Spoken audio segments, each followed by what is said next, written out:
La RAC, ou réhabilitation rapide après chirurgie, est un protocole de préparation ainsi qu'un suivi du patient avant, pendant et après son hospitalisation afin de préparer au mieux son intervention et les suites post-opératoires. À la clinique de l'étang de l'Olivier, la RAC est optimale et très importante aux yeux de l'ensemble du corps médical. Rencontre avec l'une des infirmières RAC de l'établissement. Mon rôle est d'informer et d'expliquer toutes les étapes de la prise en charge au patient. Pendant la consultation, je vais aider le patient à préparer son hospitalisation et également son retour à domicile en lui expliquant toutes les étapes de sa prise en charge, de l'entrée à la clinique jusqu'à sa sortie, son retour à domicile. Je vais remettre au patient un document pour l'aider à suivre toutes les étapes. C'est le PPS, c'est son parcours personnalisé de soins. La consultation est surtout basée sur un échange. Le patient vient avec ses questions, ses préoccupations et moi je suis là pour le rassurer et l'informer. Enfin, je suis le patient lorsqu'il est rentré à la maison en l'appelant une ou plusieurs fois. Le rythme des appels a été décidé par le chirurgien en fonction de la pathologie.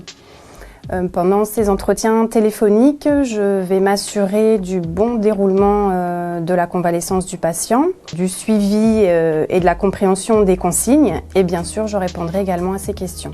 Donc, à la fin de chaque appel, je rédige un compte-rendu que je vais insérer dans le dossier informatisé du patient et que j'envoie en direct au chirurgien. En fait, ce qu'il faut savoir, c'est que la RAC, donc la récupération rapide après chirurgie, n'est pas une technique de chirurgien pure. Bien sûr, il fallait maîtriser la mini-invasive surgery, qui est la chirurgie qui nous permet de mettre en place des prothèses de hanche ou des prothèses de genoux sans léser aucun tendon ou aucun muscle. Mais c'est surtout toute l'équipe qui s'occupe du malade avant l'intervention, pendant et après l'intervention qui permet vraiment d'exploiter au maximum la RAC et donc finalement d'avoir pu diminuer la durée des séjours pour la rendre maintenant en ambulatoire. C'est ainsi que nous avons une consultation d'une infirmière dédiée en préopératoire qui va bien expliquer au patient le parcours médical. Et puis il y a aussi bien sûr le binôme chirurgien-anesthésiste qui est particulièrement serré et qui était particulièrement important pour permettre le développement de cette technique. Et ce qu'il faut préciser aussi, et c'est très important je pense, certes ça fait faire des économies à la Sécu, mais ce n'est pas ça le problème. Le problème c'est que la RAC, et donc la diminution des durées de séjour dans les milieux hospitaliers, et encore plus la chirurgie ambulatoire, permet d'avoir une diminution notable des complications, notamment sur le plan infectieux. Les infections nosocomiales vont bien sûr être nettement moins fréquentes.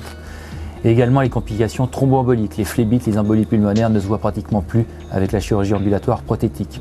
Et il faut bien savoir surtout que cette technique a été mise au point il y a plus de 15 ans aux États-Unis. Certains centres pratiquent couramment la chirurgie ambulatoire prothétique de la hanche et du genou.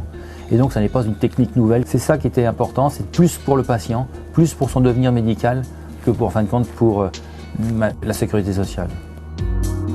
On a développé avec le Dr Prost une technique particulière qui consiste à faire uniquement de l'anesthésie générale sauf contre-indication, à savoir qu'en matière d'anesthésie, en matière de médecine, rien n'est définitif et qui nous permet d'être très protocolisé d'une façon générale. Ça permet aux chirurgiens de pouvoir travailler vite et ça nous permet d'avoir une organisation qui permet à un patient qui va dormir peu de temps et qui va se réveiller facilement.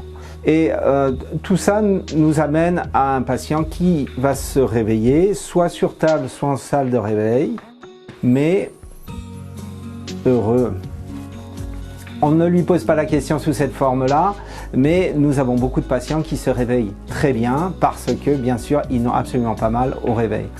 Et ça permet d'entamer tout de suite la zone post-opératoire dont la volonté est d'arrêter totalement les perfusions. C'est la grande nouveauté, on va dire, en matière d'anesthésie et d'analgésie post-opératoire et nous utiliserons que des comprimés. Et ça marche, c'est ça qui est extraordinaire. Nous avons des dizaines d'années d'expérience à assommer les malades pour qu'ils n'aient pas mal. Et finalement, brutalement, nous avons des patients qui sont opérés de chirurgie lourde dans des conditions même ambulatoires qui nous permettent d'avoir des patients qui sortent le soir même. et bien sûr, ils sont contents de le faire. Initié par le groupe Almaviva Santé, l'excellence médicale est l'objectif de tous les établissements du groupe. La clinique de l'étang de l'Olivier a été reconnue Centre Grâce en chirurgie de la hanche et du genou, un label d'excellence et de qualité en réhabilitation améliorée. Almaviva Santé, au cœur de l'excellence médicale.